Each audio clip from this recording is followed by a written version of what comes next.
So what we do, if we go into this animation here, we're in this simulator here, and we can have a little play with some of the atoms and make some atoms. We're going to try to make a lithium atom, and lithium has an atomic number of, if you look on the periodic table, you will find it looking like this, Li.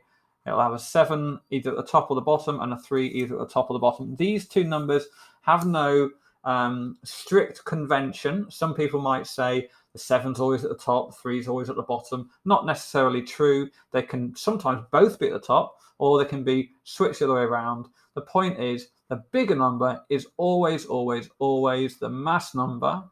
Don't think about it in terms of the small number or the big number. Sorry, the top or the bottom number. Just think the big number is the mass number. The small number is the atomic number.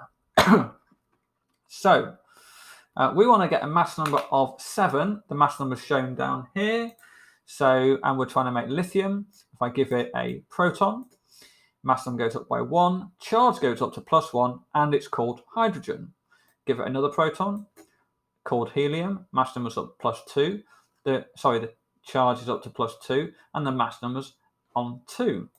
So, so there we can see that protons have a charge of +1 and a mass of 1. Now we need to get a mass number of 7, but 3 as a mass is lithium. If I give it another proton to try to get it up to 7, it's not called lithium anymore. So we can't very well just keep adding protons to make a mass number of 7, because then it just won't be lithium.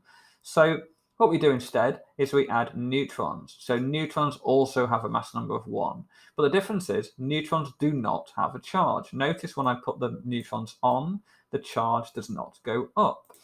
Right, so that's cool, because now we can make our mass number of 7 without affecting the charge, without affecting the name of the atom. So let's keep putting some neutrons on there. Clearly, a little bit of mental arithmetic. We can see that it's going to be 4 neutrons because we have a mass number of 7.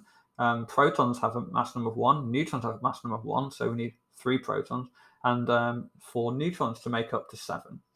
Now we've got a net charge of +3, so we need to cancel them out with something that's negative.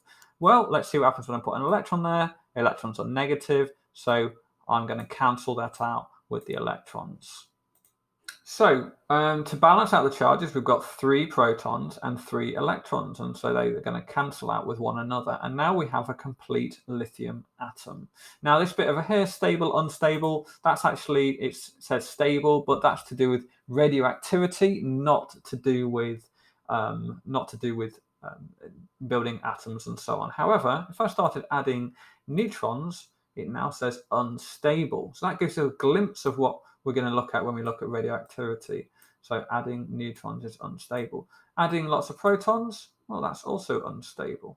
Because if we look at beryllium, beryllium has a different mass number. So the reason why that's unstable is because it's still got the wrong number of neutrons. So if I give it another neutron, now it's stable again, because the mass number of beryllium in the periodic table is 9. Now we're going to look a little bit more. There is more to it than that, but we'll look at that on another video.